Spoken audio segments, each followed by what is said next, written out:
Hello, I'd like to welcome you to the second session in our Internet for All webinar series to discuss the new Bipartisan Infrastructure Law high-speed internet grant programs. My name is Nicole Ugarte, and I'm a Broadband Program Specialist with the Office of Internet Connectivity and Growth here at the National Telecommunications and Information Administration, or NTIA.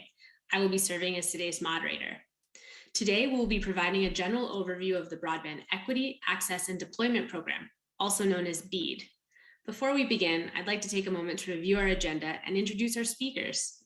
We'll start today's session with a welcome from Assistant Secretary of Commerce for Communications and Information and NTI Administrator Alan Davidson. We will then be joined by the 40th U.S. Secretary of Commerce, Gina Raimondo. We'll then move to the formal presentation and an overview of BEAD by our Program Director, Evan Feynman. Finally, we will move to a moderated Q&A session where Evan and I will be joined by the Office of Internet Connectivity and Growth's Acting Director for Technical Assistance, Amanda Herrera. I'll now turn it over to Assistant Secretary Alan Davidson and Secretary of Commerce Raimondo. Hi, I'm Alan Davidson, Assistant Secretary of Commerce and Head of the National Telecommunications and Information Administration.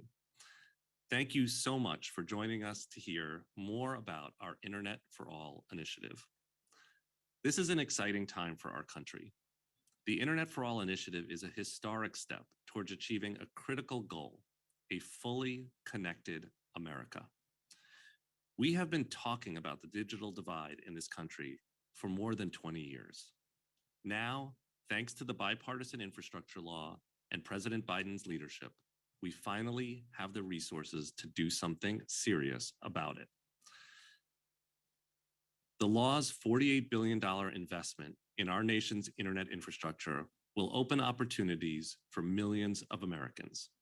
The Bipartisan Infrastructure Law will also give all Americans the access and skills they need to thrive in the modern digital economy. This is an all-hands-on-deck moment. Your partnership is critical to ensure that everyone in this country gains access to reliable, affordable, high-speed internet. I hope you'll listen today, ask questions, give us feedback, and then join us as we roll up our sleeves and get to work. Thank you again for being here. Hi, I'm the Secretary of Commerce, Gina Raimondo. Thank you for joining us to learn more about our newly launched Internet for All. Fast internet access is vital for everyday life, but unfortunately that access isn't always available or affordable. More than 30 million Americans lack access to reliable internet, and the problem is much worse in minority and rural communities. Gaps in access mean gaps in opportunity, but help is on the way. President Biden's Bipartisan Infrastructure Law includes nearly $43 billion in grants to states and territories to achieve the goal of universal high-speed internet. Every state will receive at least $100 million for broadband expansion, equity, and affordability. As a former governor, I know the crucial role that states play in deploying infrastructure. And for this effort to succeed, we need everyone to be at the table. You're on the front lines of the fight to close the digital divide. So we need to hear from you and support you so that you get the resources you need. Thank you for being among the first to step up. Your work will give Americans more power over their own lives, the ability to work where they choose, to study how they want, and to live in the places they love. And it will spur innovation and drive a marketplace with lower costs for higher speeds. I'm so excited about the opportunity ahead of us. If we work hard and work together, we are going to close the digital divide for good and strengthen our communities to ensure America's competitiveness in the 21st century.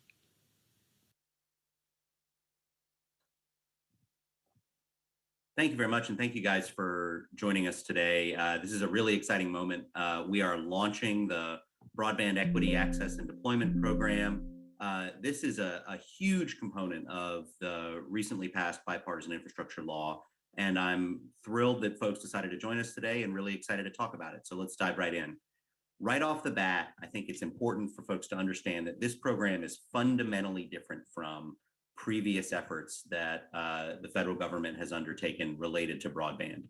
With this program, we are going to make sure that every single American has access to high quality, affordable, high speed internet.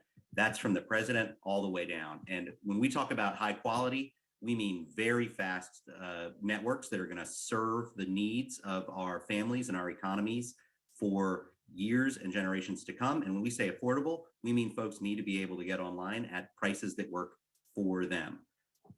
So moving forward, we are making sure that we, one, are building the infrastructure that provides reliable, high-speed internet access today that, as I said, will last.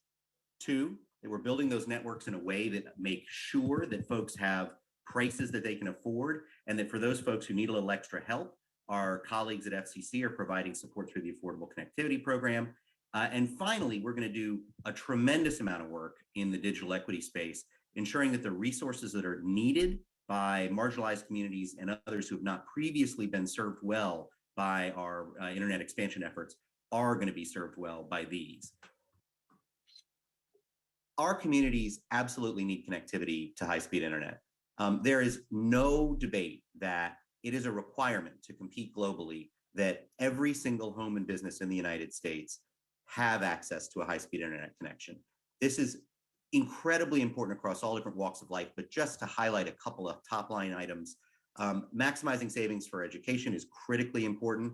Students who use the internet to complete homework, do research, apply to college, trade schools, students who don't have access to the internet are not able to do that. We know in study after study that post-secondary outcomes for our K through 12, pre-K through 12 students are not as strong if they don't have access to internet at home.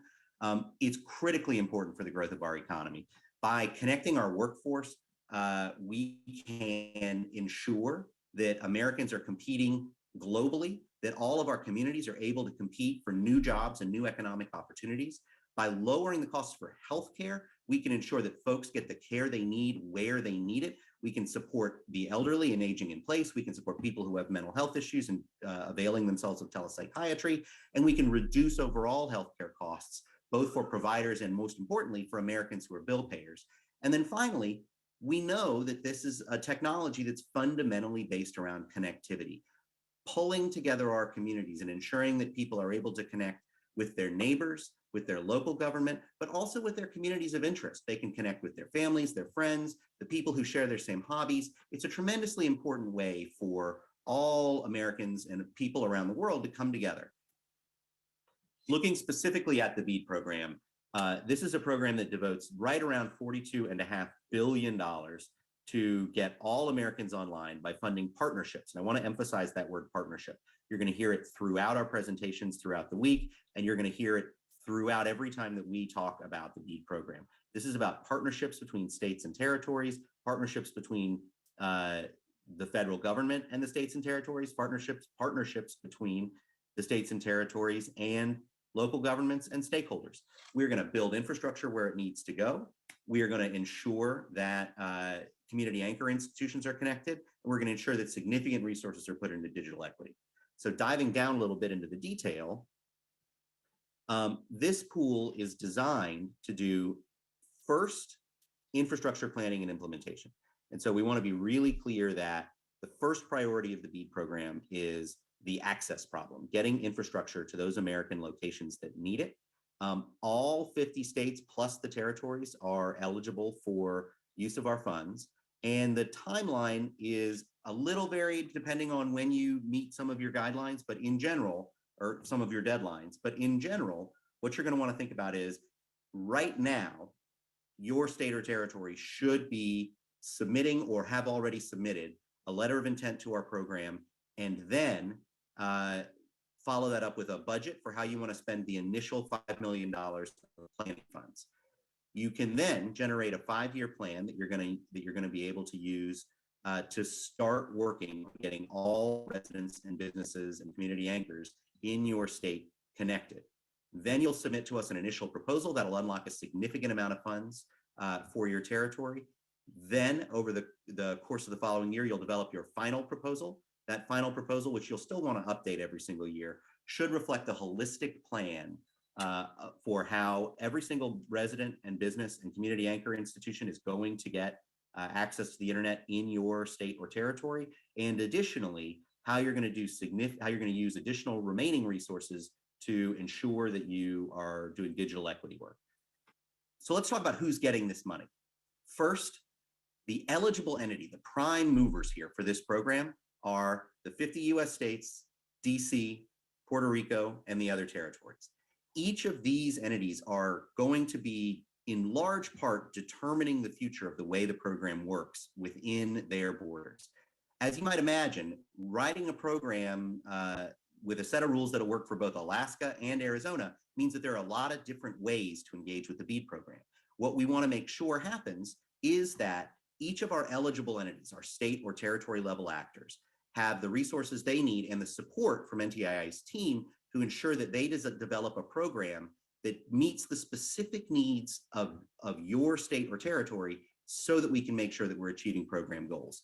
To do that, what's going to happen is the eligible entities that receive the grants are going to develop a program by which subgrantees, which are ISPs, localities, electric providers, et cetera, are able to both build out infrastructure adequate to get every single resident online and ensure that where there are additional resources in a given territory, that digital equity programming that is strong, accountable, and high quality is funded.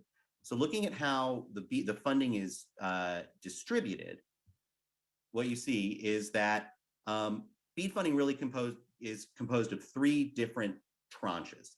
First, everybody should understand that there's a minimum amount of funding that they're going to get based on who they are as an entity, which is $100 million for every single state, the District of Columbia and Puerto Rico. The remaining territories have a minimum allocation of 25 million, but that is just the beginning of the way in which funding is distributed.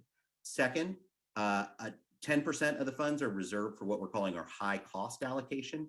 This is going to be driven in part by decisions made by numbers driven from the FCC maps and the decisions made inside NTIA, determining how many high cost locations exist in which area, and then how we're going to distribute those funds on a state by state or territory by territory basis related to high cost locations. And then finally, the remaining funds will be distributed based on the FCC maps that are going to be forthcoming at the end of the year.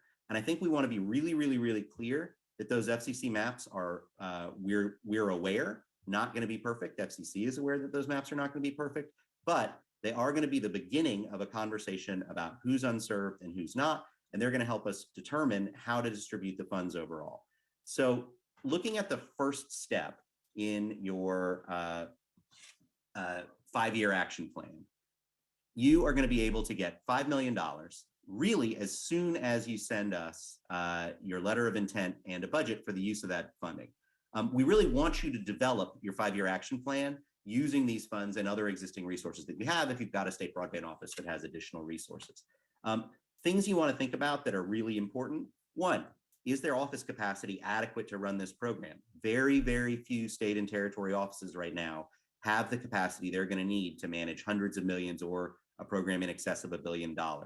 Two, research and data collection. This is going to be really important. You're going to need to engage meaningfully with the FCC maps. You're going to need to engage meaningfully with your ISPs, and you're going to need to be able to engage meaningfully with us as we determine who's served and who's unserved. You're definitely going to want a budget for what you're going to spend. You're definitely going to want to come up with ways to do outreach and communication support. And I want to be really, really, really clear there that there is an expectation that lives throughout this program that folks are going to engage really thoroughly and in an ongoing way with their stakeholders. And so we want to make sure that that stakeholder outreach and engagement starts early and lives throughout the program. And you can see a number of different other potential uses for the funds there. All locations that are unserved, that is to say, under 25 megabits per second download, 3 megabits per second upload, and with a latency below 100 megabits or 100 milliseconds, must be served first.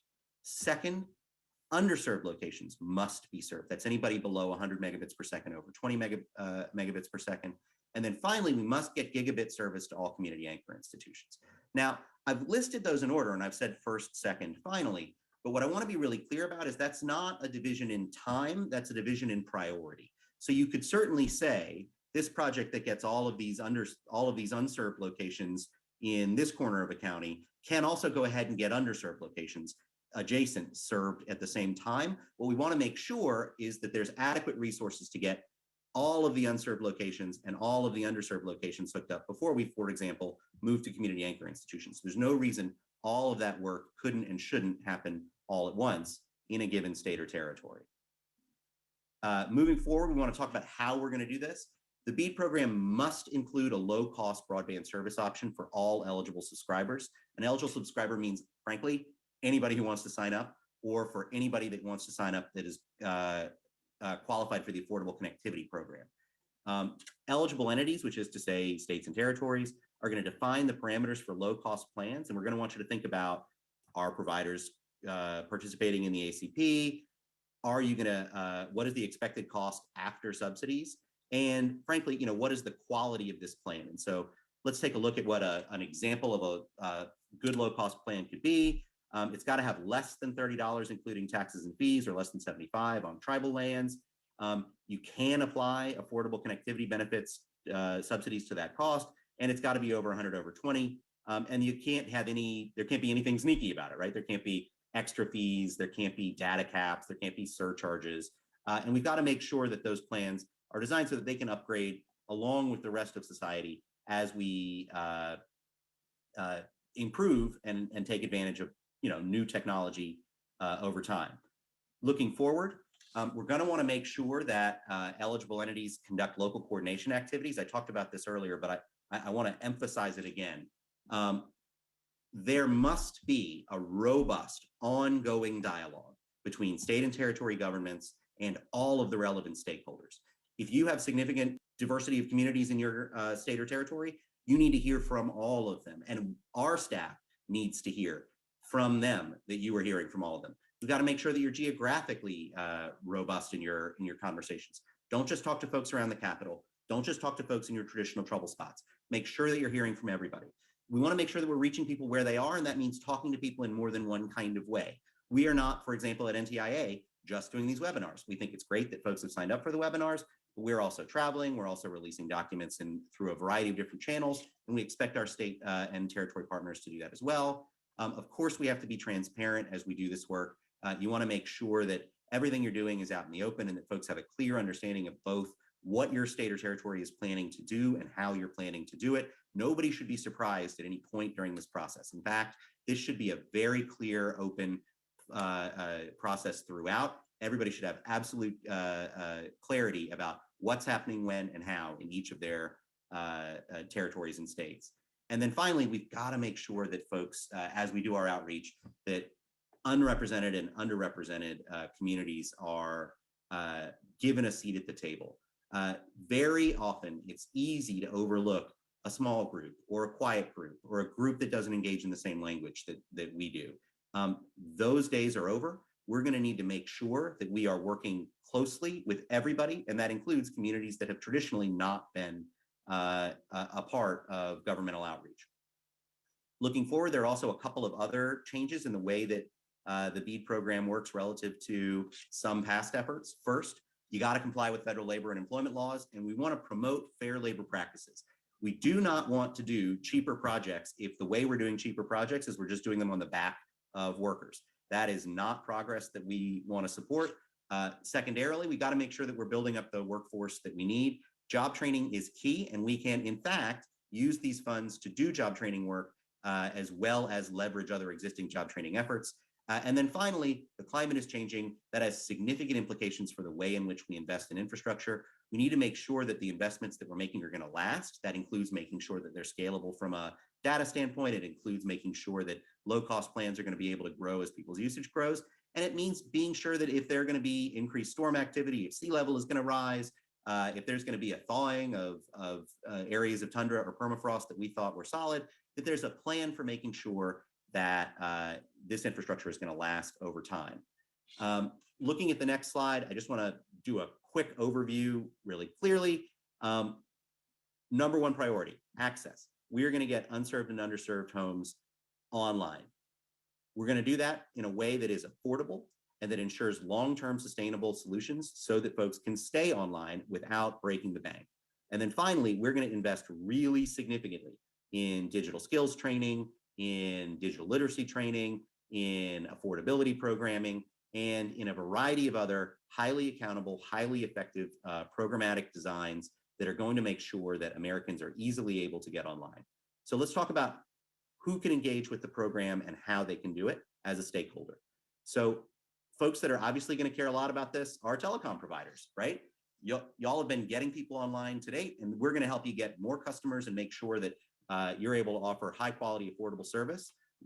So figure out who the program leads are in your state. We're going to have both NTIA staff and members of the governor's office, or in some instances, the Public Utility Commission, but in either instance, the state lead and then a federal lead. Get in touch with them early and often, and make sure you're applying to be a subgrantee.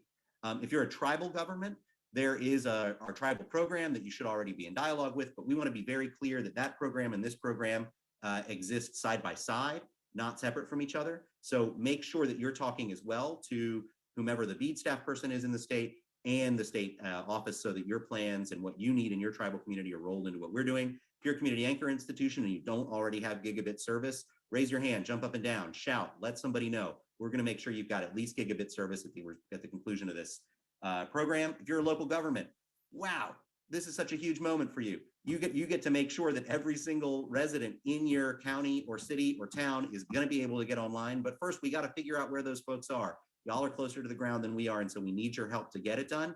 On the other side, we're going to make sure the resources exist to get it done. Engage early and often, and make sure that everybody in your community is going to be online at the conclusion of this program by commenting early and often on plans that are put forward. If you're a community organization, make sure you're engaged in the planning and execution, and make sure you're developing the kind of programs that we're going to need to get everybody online and get everybody online affordably and get folks the skills they need. And finally, if you're an individual citizen who's joined this webinar, good for you, that's really cool.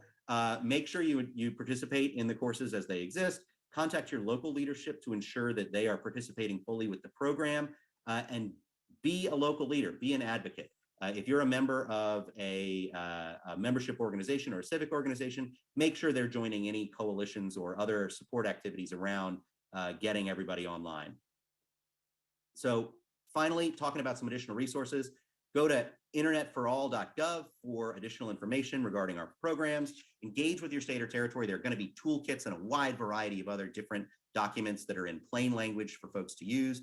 Go ahead and send us a question or just an attaboy. We enjoy seeing that too, at bead@ntia.gov. And make sure you come to future webinars. We're doing one every single day this first week that the program has launched. They'll be recorded, and then we're going to be doing additional webinars throughout. So I really appreciate everybody joining us today, and I'm looking forward to the Q&A. Thank you very much.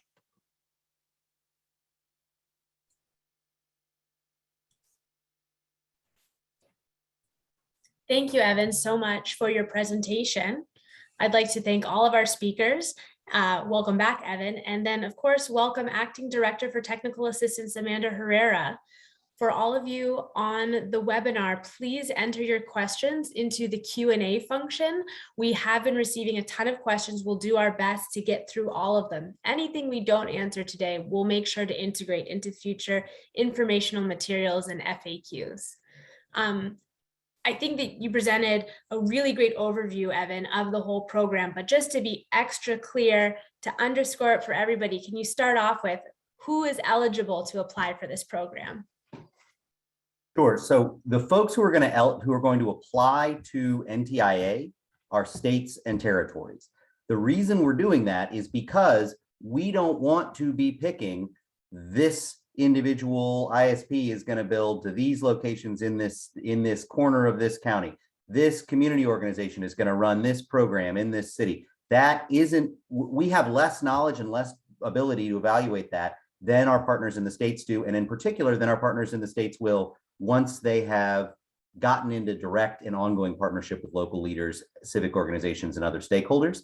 And so we are going to evaluate plans that are constructed by state and territory governments, and then they are going to implement those plans with our support. Great, thank you so much. And this question goes for the both of you. Both within NTIA, we have programs like Tribal Broadband Connectivity Program. We have our digital equity work, which will be the focus of tomorrow's webinar, as well as other broadband expansion programs. How do those programs work with BEAD? Can they be layered together? Are they separate? How would a locality determine that? So Amanda, if you want to go, I can. Go ahead. Sure. So the really short answer is it's a little complicated, but at the end of the day, you're going to write a plan that talks about broadband activities in your state as a component of your BEAD application. And that plan should include all of the different things that you're doing, right? And so your digital equity plan should be a part of your ultimate BEAD plan. A middle mile plan should be a part of your ultimate BEAD plan.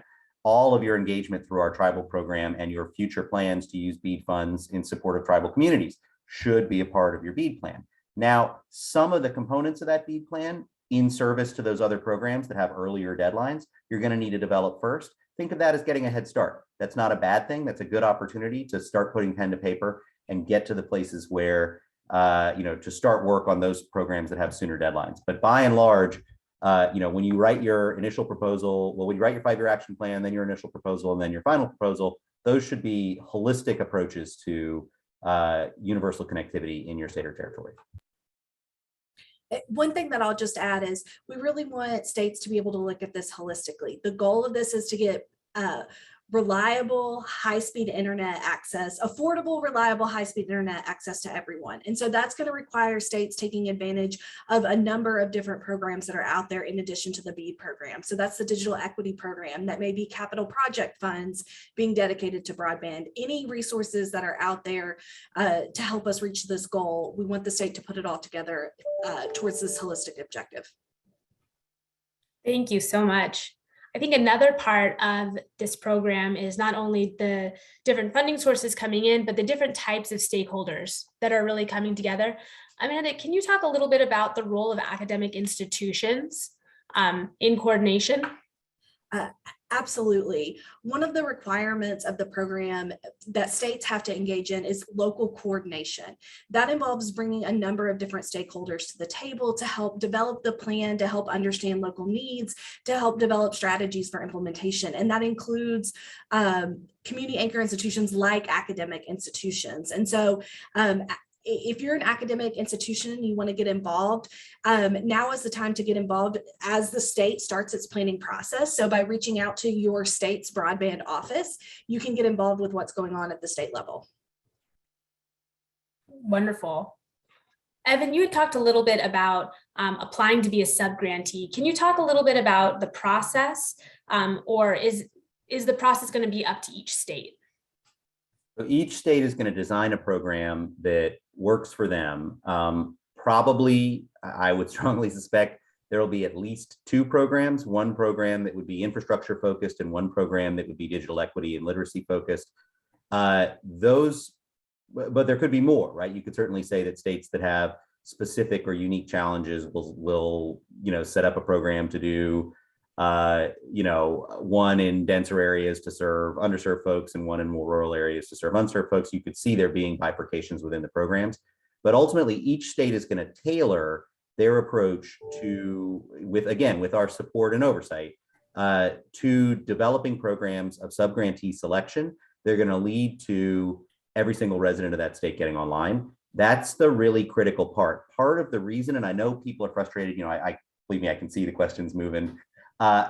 We had to write a very broad program because what we've seen before is that highly specific top-down approaches to solving this problem don't work. That's why we're here. So we're instead taking a very different approach. It's going to be about leadership at the state level, supported by NTIA staff on the ground, developing a whole of society approach that means local leaders, that means stakeholder groups, that means state government, that means the federal government, all coming together around plans that are specific to each state that lead to first a process and then a set of subgrantee selections via that process that get us to accomplishing the program's goals. Thank you so much. Amanda, could you talk a little bit about what would be unserved versus underserved? I know that we talked a little bit about it during the presentation, but just being really clear so folks have the numbers in their mind. Absolutely. So there are, I'd say, three kind of standards that interested parties should be aware of. First, it's the definition of unserved areas. The second is the definition of underserved areas. And the last is the minimum build out requirements for an area that's funded with BEAD funds. So in order to be considered unserved, an area has to lack a 25 megabyte download speed, 3 megabyte upload speed connection. In order to be unserved, it's an area that's in order to be underserved, it's an area that's not unserved, but it lacks a 120 connection. Any network, the bare minimum standard set by statute for a network that's funded with BEAD funding, that network must provide a minimum of 100 megabytes download speed, 20 megabytes upload speed once it's completed. Thank you so much. Also in the presentation, we talked a bit about community anchor institutions. So we can clarify, Evan, can you talk about the difference between a community anchor institution and a community organization? Sure. I mean, there may be community organizations that run community anchor institutions, or there may be community organizations that are run out of community anchor institutions. But anchor institutions are things like community centers, libraries, schools, daycare facilities, community action organization headquarters that are open to the public, those kinds of entities where we think a lot of members of the community may be coming to, the library is the classic quintessential example, where a bunch of people out in the community are going to come to your anchor institution to do civic work. You can have a public meeting there, you can apply for jobs there, you can get some support from a program maybe to set up your small business there. Those are the kinds of anchor institutions that we want to make sure have at least a gigabit connection. And the community organizations are nonprofit, civic, religious, et cetera, organizations that are out there doing good work in the community. And so to the extent that they want, once states have set up their process, to get funding in support of digital literacy, digital equity, and affordability programming, the states will have programs by which those community organizations can access those funds. Thank you. That's really helpful. You mentioned, you touched on the process for this program, which sort of comes in tranches. Would you talk about, the first step looking into what's the letter of intent process? How do states and eligible entities get started? Sure. So states and governor's offices need to send us a letter of intent that states their intent to participate in the program. We absolutely need to see that. By the way, we have, I'm not going to call anybody out. We did get one letter today that was not signed by the gov. Guys, it's not a properly done letter if it's not signed by your governor. But when we're following up with that state, but we need that letter. And then immediately following that letter, we need a very simple, and believe me, I know people have heard this from the federal government before. This is a lightweight, easy lift application process and budget process to tell us just how you're planning to spend the $5 million of planning money. Once we have those, we will get those funds out to you extremely expeditiously. Afterward, then we're going to start working with y'all in the lead up to the release of FCC maps toward the end of the year. But those are what states should focus on right now is, do we have our letter of intent in, and have we submitted a budget for how we're going to spend our $5 million of planning money? You could ask for less than 5 million. I don't know why you would. Helpful advice. That's wonderful. Amanda, Evan mentioned the FCC maps. Can you talk about what's different about these maps as compared to what folks have seen before? Sure. So the FCC has created a new mapping process. So previously, FCC maps were done at a census block level. And so service was kind of determined as to whether it was available to at least one location within a census block. As many people I'm sure on this call are aware, that created some challenges because you could have one home in a census block that had service available and one home that didn't. And so what the FCC has been doing is really going to a location by location map. So they have worked and created a location fabric that establishes all of the broadband serviceable locations in the country, and now are looking at the maps in a much more granular level.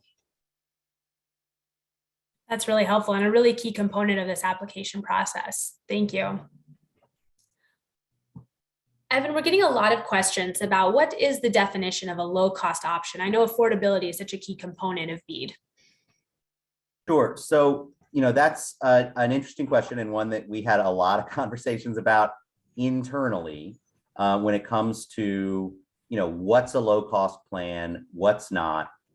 Certainly a low-cost plan is a plan that works for ACP subscribers, that is at no cost to the recipient family, right? So that would be $30 a month or less.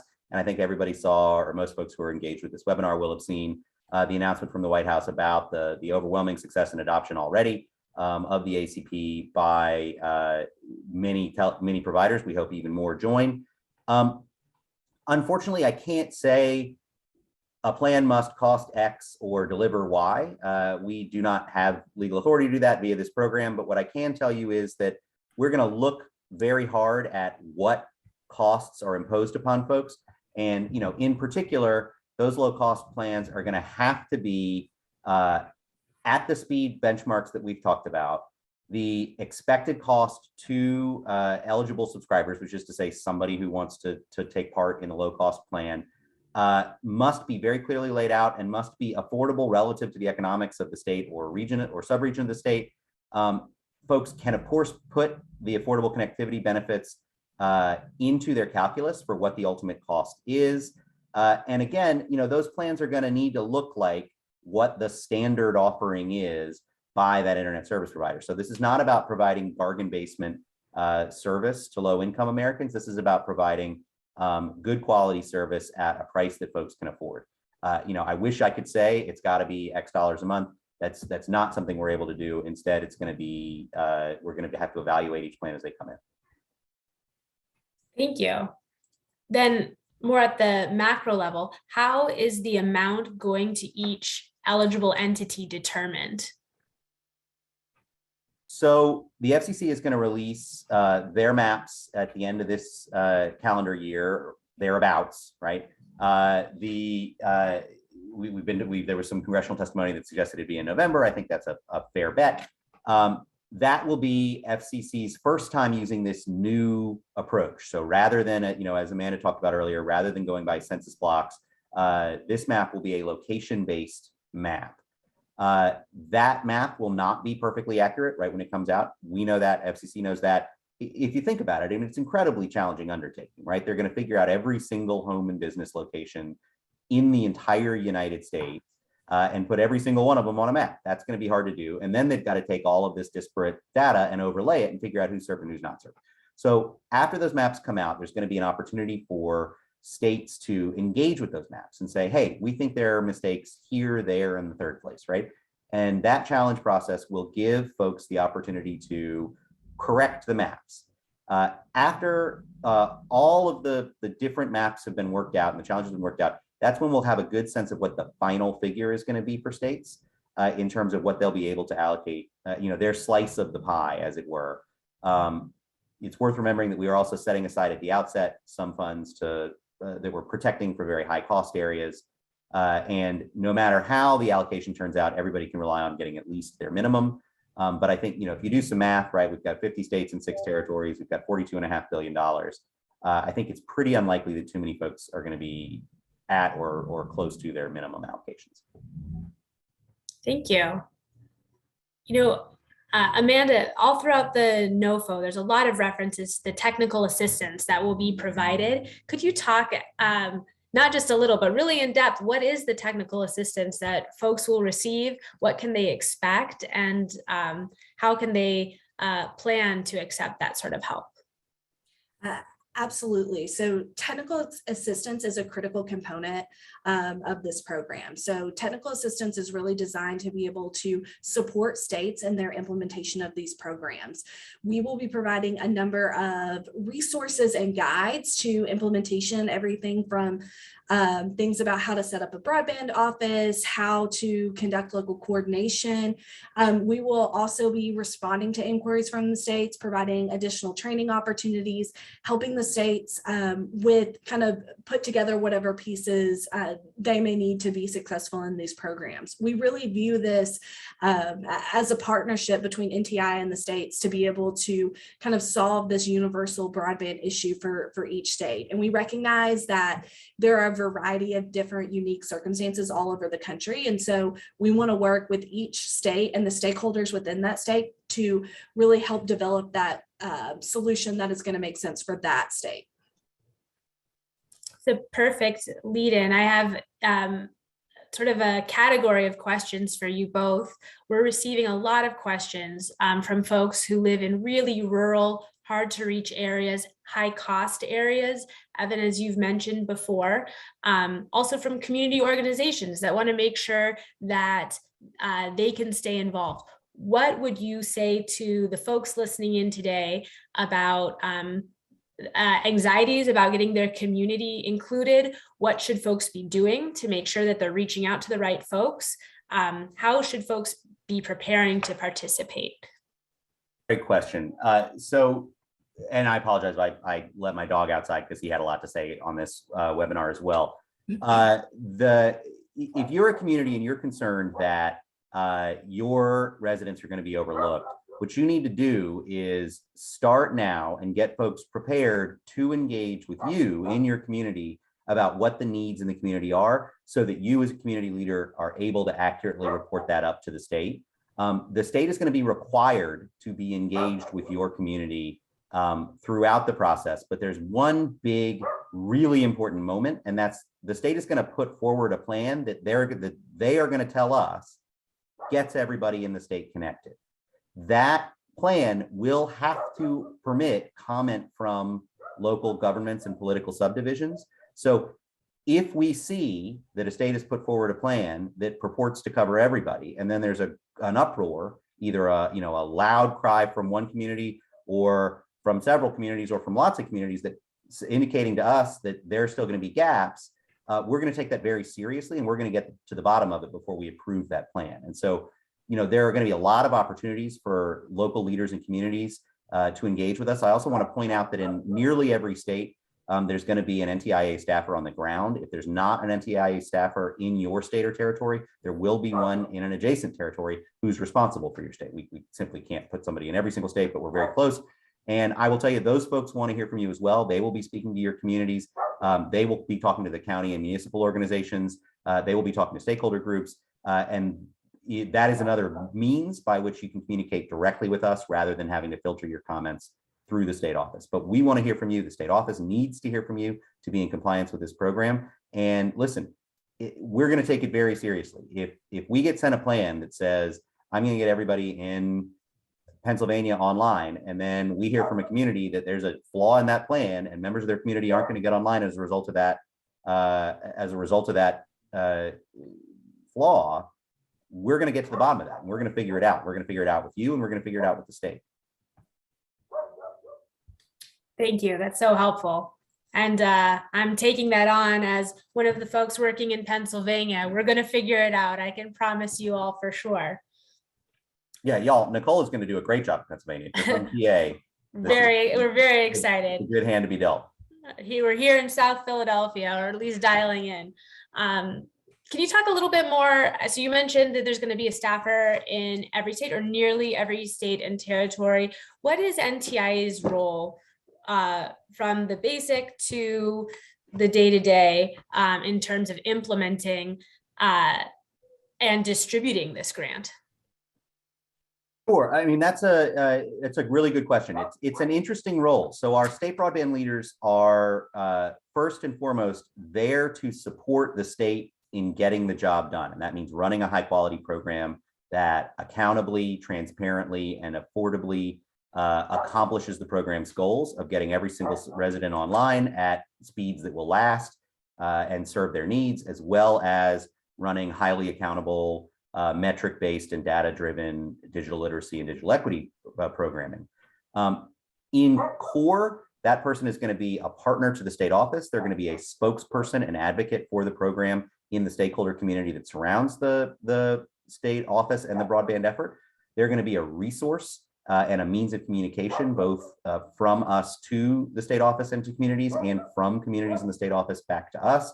They're going to be a trusted expert on our programs, and to a somewhat limited extent, but still a real one, on other NTIA and Department of Commerce programs.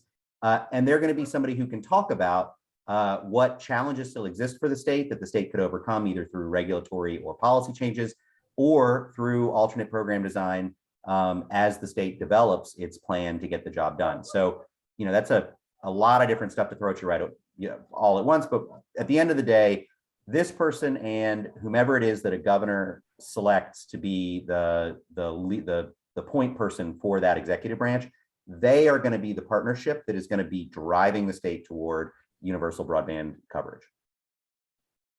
Wonderful. Thank you. Looking at, again, back to the process, because I know we have this multi-step, does the request for initial funds begin when you submit your letter of intent? When does that 270-day time clock start for folks to begin submitting things? Happy to talk a little bit about the timeline. So one thing I want to point out is the letter of intent declares a state's intention to participate in the program. In addition to that, if the state would like initial planning funds, they also have to complete what Evan mentioned is a very short application that basically lets us know what they're doing with that money. We will process those applications as quickly as possible, just making sure that we've got the budget information that we need to be appropriate stewards of taxpayer dollars. And then once the eligible entity actually has access to those planning funds, once the planning funds have officially been awarded, then the 270-day clock begins for the state to be able to create the plan. And certainly we recognize that states are at different places in the process. And so some states may not take all of that time. Some states may need all of that time to thoroughly engage in the plan. And so we recognize that states will be at different places in this process. We are also reviewing and awarding grants on a rolling basis. So the sooner a state submits its planning grant application, we will be reviewing the applications in the order in which they're submitted. So would encourage states to get their applications in as soon as possible so we can help get the money out the door even faster. Thank you, Amanda. Well, there's your time clock, right? As soon as possible, we're here to help and eager. Let's see, we have so many questions coming in. I really encourage folks, keep them coming. We want to make sure that we answer as many of your questions as possible. And one important point while Nicole's looking through the list, y'all, we're keeping track of all these questions. There are already way more questions than we could possibly have answered if we'd spent the whole webinar just doing Q&A. We're going to do more webinars, we're going to do more Q&A, and we're going to be publishing our frequently asked questions. That's going to include these inquiries edited and combined when folks are asking functionally the same question. But you're going to get an answer to all your questions, even if you can't do it today.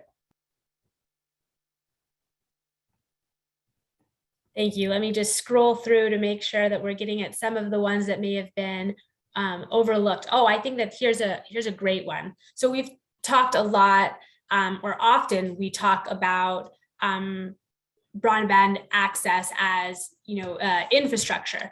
Is use and adoption an allowable activity under this grant program? Yes, within the priority scheme that was laid out. So to be clear, the thing that must happen under BEAD is that infrastructure adequate to get everybody online is deployed. There are some breakpoints there, right? We don't have to do the most expensive version of that infrastructure to every single person, but there has to be infrastructure adequate for everybody to get online. When there are funds that are remaining within a given state or territory's allocations, after they have successfully done that. And by after, I mean after they have accounted for it. It doesn't have to be temporally later. You just need to say, we think it's going to cost this much. We're going to set aside that, this additional amount to make sure that we have the resources, but then we have this additional funding that we can start spending on digital equity programming, then that will be available as well. So the BEAD funds can be used for both of those exercises. Wonderful, thank you.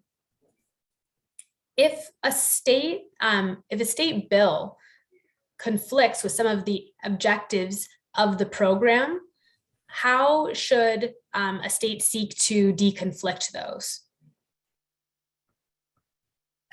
I'm happy to take that one. So one of the requirements under the law is that states do not exclude particular groups such as municipalities, local governments, cooperatives from participation in this program. NTIA will be asking states if they have any laws that do that type of action and would encourage states to waive all of those laws for the purposes of this program. NTIA will also look at whether any states enact additional laws after the publication of the NOFO that would indicate that the state is not adhering to that requirement in the legislation. And so this is something NTIA as an organization would really encourage states to take a look at any barriers that the state might have that are preventing broadband deployment and remove those barriers, evaluate what things may be in place. And we will also be asking for information on that and evaluating that in considering the initial and final proposals. Yeah, and just to build onto that, this is a valuable exercise, y'all. There is a lot of benefit to be gained from taking a look again at what are our permitting rules? What are our easement rules? How are we regulating pole access? What's our dig once policy look like? Have we circled back with, when's the last time we as a state circled back with our Department of Transportation to look at things like rules for when you've got a trench versus when you've got a, when you're allowed to affix to a bridge or overpass. There's a lot of room to be more efficient and effective in these spaces. We're not going to tell folks you must change your state law to read X, but we are going to share best practices and what our views are on how we can be the most efficient and effective when we get these funds out there. Thank you to you both. We received another question asking for a little bit more detail about allocations. I was wondering if you both could talk about what the allocations are going to be. Thank you. I'm happy to take that one. So the way that the allocation works, so each state obviously has a minimum allocation. Each state, which includes for the purposes of this program, DC and Puerto Rico will not receive less than $100 million. For our other territories, they will not receive less than 25 million. In terms of the rest of the allocation, there are two parts to it. The first is a high cost allocation. And so the NTIA will use the information in the FCC maps to determine the number of high cost areas included in each state. And 10% of the total allocation for the BEAD program will be divided up based on the number of high cost locations in each state. All of the remaining funds after the minimum allocation and the high cost allocation are kind of parsed out between the states, will be decided based on the percentage of unserved locations according to the FCC's new maps out of the whole country. So for example, if you had 50% of all of the unserved locations in the country, you get 50% of the remaining funds. So it's really a metric of which states have the most unserved locations. That's helpful to define out. Thank you so much. We just have a few minutes left in our time together, and I wanted to make sure that I gave you both some time for some closing thoughts, given that this is our webinar specifically dedicated to the BEAD program. Evan, can I pass you the mic for some closing thoughts and what you'd like folks to take away from today's session? Sure, thanks a lot, Nicole. Listen, first of all, thank you for joining us. It's incredible there are this many people who are taking time out of their workday to watch a webinar about a federal government program, right? I mean, this is not exactly riveting material, but what it is an incredibly exciting step forward for us as a society. We know that our economy demands that we get this done. We know that the people who do not have access to broadband right now are demanding it from government. And if we are going to be good government, we have to do a good job providing it. But beyond that, I really want everybody to think about the necessity of this program and your support of it through the moral and ethical lens.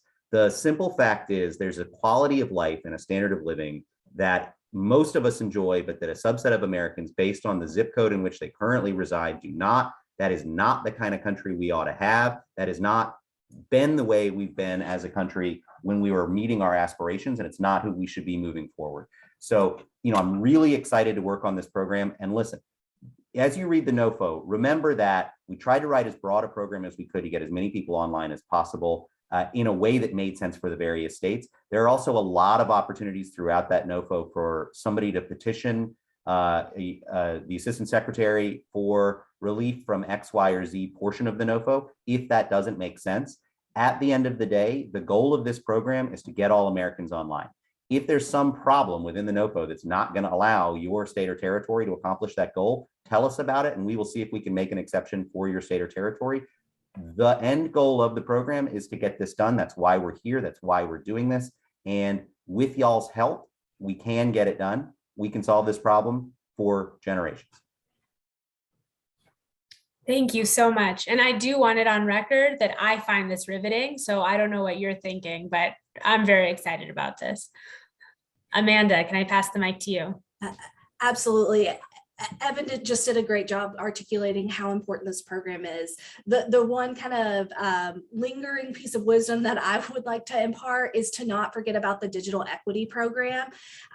These programs are going to run simultaneously, and they have a great deal of interconnection. And so I hope that you'll join us for the digital equity webinar later this week. And we really want to see states bringing these efforts together, because we want everybody to have access to a reliable, affordable, high-speed internet connection, but we also want them to have the skills, the devices, the resources to be able to take advantage of that. And so we really look forward to working with states on addressing this issue holistically.